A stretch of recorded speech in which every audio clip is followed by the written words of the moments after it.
اشاعت، اس کی کیا ہسٹری ہے، یہ کیسے شروع ہوئی؟ اب دیکھیں، یہ سلائیڈ دیکھیں. آج کل کیا ہوتا ہے کہ ہم ایک بٹن دباتے ہیں، جی ہم نے نیٹ سے یہ چیز نکال لی، ہم نے یہ کام کر لیا. لیکن شروع میں ایسا ہرگز نہیں تھا. یہ صدیاں لگی ہیں تب کہیں جا کر یہ ہمارے پاس پرنٹنگ جو ہے یہ سٹارٹ ہوئی ہے. پہلے انسان نے اشاروں سے باتیں کیں، اور پھر رسم الخط کی ایجاد ہوئی، پھر لکھنے کے لیے قلم وغیرہ اور درخت کی چھالیں، چمڑا اور مختلف قسم کی یعنی جو جانوروں کی شانے کی ہڈی ہوتی تھی، بڑی ہڈی ہوتی تھی، اس پر کبھی پتوں پر لکھا. کوئی سمجھ نہیں آتا تھا کہ کیسے جو لکھائی ہے اس کو محفوظ کیا جائے. پہاڑوں پر، غاروں کے اندر، غار کی دیواروں پر نقش جو ہیں وہ بنائے اور لکھے. کبھی کس طرح، کبھی یعنی پتوں سے رنگ بنایا، کبھی خون سے لکھا، تو مختلف مٹی سے مجسمے بنائے. تو اس طرح دیکھا جائے تو ایک بڑی جو ہے تاریخ ہے، صدیوں پر محیط. سب سے پہلے کیا تھا کہ اشارے تھے، علامات تھیں، اور اس کے ذریعے پھر بے ہنگم سی، بے ربط سی آوازیں شروع ہوئیں. گفتگو کا کوئی یعنی زبان تھی نہیں، اور کیسے دوسرے کو میسج کنوے کیا جائے. بہت یعنی لمبا عرصہ لگا. الحمدللہ الحمدللہ. اور آپ کو پتہ ہے کہ جس طرح ہم قرآن میں پڑھتے ہیں پہلی وحی نازل ہوئی تو وہ بھی اقرا. تو اسلام کا تو تعلق ہی، اسلام کا تو آغاز ہی تعلیمات کے ساتھ تھا. اور پھر یعنی یہ چیزیں بھی بہت زیادہ کاؤنٹ ہم کرتے ہیں کہ ہم نے کس طرح، اور ہمارے جو اپنے کانسیپٹ ہیں وہ ہیں. لیکن ہم چین میں اور جاپان میں جس طرح رسم الخط جو ان کے ہیں، ان کو جو ہے وہ بہت ہی قدیم رسم الخط کہا جاتا ہے. اب یہ پکچر دیکھیں، اس میں آپ کو مختلف تصاویر نظر آ رہی ہیں کہ کس طرح مختلف مراحل سے گزر کر پرنٹنگ کی جو ہسٹری ہے وہ ہمیں نظر آ رہی ہے کہ کیسے یہ پرنٹنگ ہوئی ہے. اور بھی سلائیڈز ہیں میرے پاس، میں نے کافی سارا سرچ کیا ہے. کتاب میں تو سب کچھ لکھا ہی ہوا ہے. میں نے سوچا کہ تھوڑا سا اپنے اس ٹاپک کو انٹرسٹنگ بناتے ہیں. اس میں پکچر نہیں ہیں، اور لازمی نہیں ہے کہ آپ سب کے پاس بھی اتنا زیادہ ایکسیس ہو نیٹ کی کہ آپ اتنا زیادہ سرچ کر سکیں اور پھر وہ اس میں کر سکیں. آپ کی تو بکس میں صرف پرنٹ ہوا ہے. آپ نے مختلف، اب آپ ای ڈی پیز پارٹ 2 میں آ گئے ہیں، اور آپ کو میں نے پہلے بھی پارٹ 1 میں جس طرح پڑھایا تھا کہ آپ نے لکھنا ہے. لکھنے سے آپ کی جب مہارت ہوگی تو آپ دیکھیں، اب چھوٹے چھوٹے رپورٹس لکھنا شروع کریں، چھوٹے چھوٹے واقعات کو قلم بند کرنا شروع کریں. تو ایک رپورٹر کا جو کام ہوتا ہے اس کا کیا ہوتا ہے کہ آپ نے اگر کوئی ایڈیٹوریل لکھنا ہے یا اس کو کاپی کرنا ہے یا اس کے لوازمات دیکھنے، تو جب تک آپ کے ہاتھ میں قلم نہیں ہوگا، آپ کو پریکٹس نہیں ہوگی، آپ ایک اچھے جرنلسٹ نہیں بن سکتے. تو جرنلسٹ کے پاس ہمیشہ ہمیشہ، آج کل تو ٹھیک ہے وہ ریکارڈنگ بھی لے لیتے ہیں، لیکن آپ دیکھیں کہ ہر لیول میں، اور خوبصورت بھی لگتا ہے کہ آپ کے پاس اپنا قلم ہو، اپنے نوٹس کے لیے آپ کے پاس پیڈز موجود ہوں اور آپ اس پر کریں، نوٹس لیں، مختصر سی یعنی اس پہ آپ عبارت لکھیں، اور پھر جا کر جب آپ کے پاس ٹائم ہو تو اس پہ پورا اپنا مضمون آپ لکھ سکتی ہیں یا اپنے خیالات کا اظہار کر سکتی ہیں.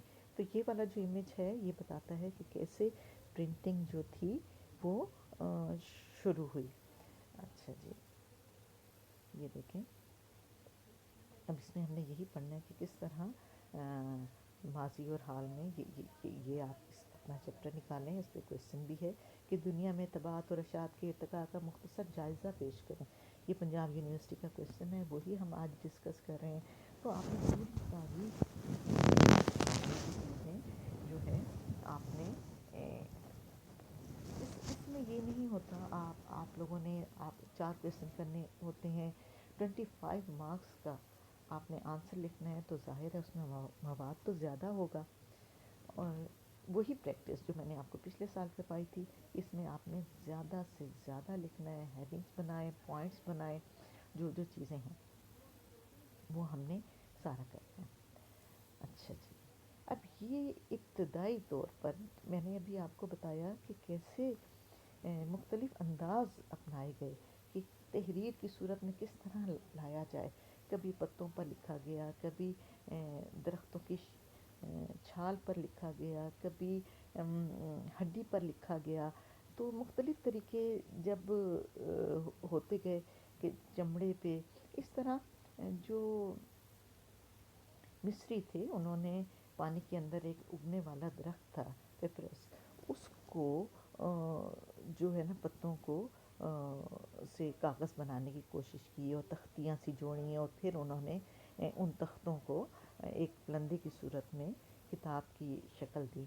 تو یہ دیکھیں یہ پیج ہے، کس طرح ابتدائی پیج جو ہے یہ چین کا باشندہ تھا جس نے ریشم کے کپڑے پر جو پہلے لکھا کرتا تھا، پھر اس نے کاغذ سازی کی ایجاد کی.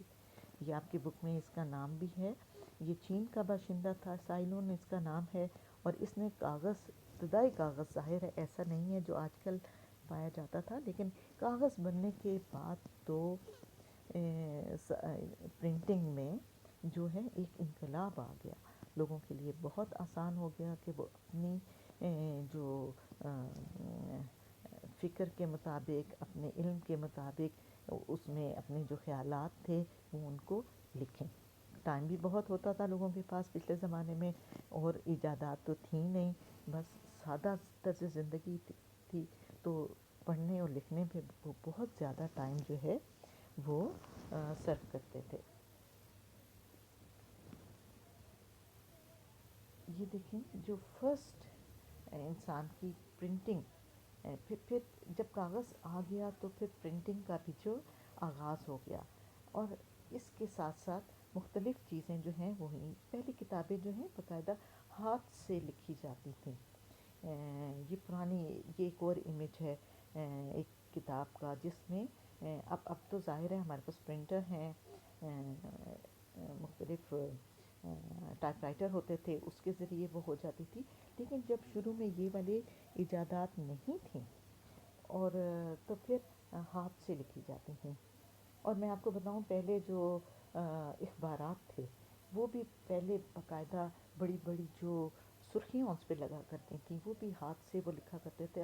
پاکستان میں بھی اتنا لمبا عرصہ نہیں ہوا کہ یہ انقلاب آئے، اور پہلے باقاعدہ وہ پورے پیجز جو تھے وہ چھپائی سے پہلے جو ہے وہ تیار ہوتے تھے. پھر ان کی وہ دوسرا پروسیس ہوتا تھا، خاص طور پر جو ہیڈنگز ہوتی تھیں ان کی مختلف سائزز کی وہ بنائی جاتی تھیں. یہ کتاب کا امیج ہے، دیکھ لیں کہ اس میں ہاتھ سے لکھی ہوئی کتاب.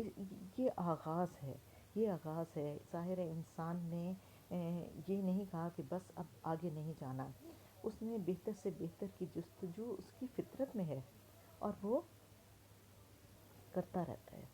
اچھا اچھا، یہ دیکھ لیں، یہ آپ کے اس میں ایک مشین کا ذکر ہوگا. تو گوٹنبرگ نے یہ مشین جو ہے یہ بنائی تھی 1454 میں. تو اس کا امیج میں نے آپ کے ساتھ شیئر کیا. یہ چھاپا خانہ تھا، پہلا چھاپا خانہ جس طرح بنتا ہے، یہ اس سے ملتا جلتا ایک امیج ہے کہ یہ وہ مشین تھی جس پہ یہ چھپائی کا آغاز ہوا. اور چین میں بھی چھپائی شروع ہو گئی تھی، یورپ میں بھی ظاہر ہے شروع ہونے سلسلہ شروع ہو چکا تھا. برطانیہ میں جو طباعت تھی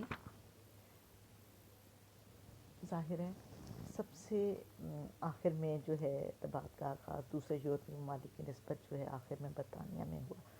تو اس میں ان کا ایک گزٹ تھا،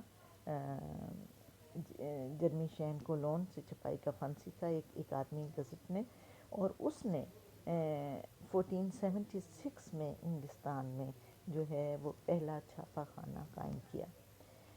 یہ شخص جو تھا وہ نہایت قابل تھا اور مختلف ممالک میں اس نے رہائش اختیار کی اور ان کی زبان سے بھی جو وہ واقف تھا. اور اس طرح یہ اور اس نے بہت ساری کتابیں، 100 سے زائد کتابیں جو ہیں وہ شائع کی، ان کا ترجمہ بھی کیا، اور اس کے بعد اس کے اسسٹنٹ نے اس کام کو، اس مشن کو جو ہے وہ جاری رکھا. اس طرح جو صحافت تھی وہ وجود میں آئی. یہ مشین دیکھ لیں کہ کتنی سادہ سی مشین ہے. اب جو ہے اب ظاہر ہے بہت زیادہ اچھی مشینیں ایجاد ہو چکی ہیں، اور پرنٹنگ بھی بہت خوبصورت ہوتی ہے، کاغذ بھی بہت اعلیٰ کوالٹی کا استعمال ہوتا ہے. اس میں آپ وہی ہے نا، آپ اس پر خرچ کریں گے اچھے سے اچھا جو ہے وہ مٹیریل جو ہے وہ آپ کے پاس آ جائے گا.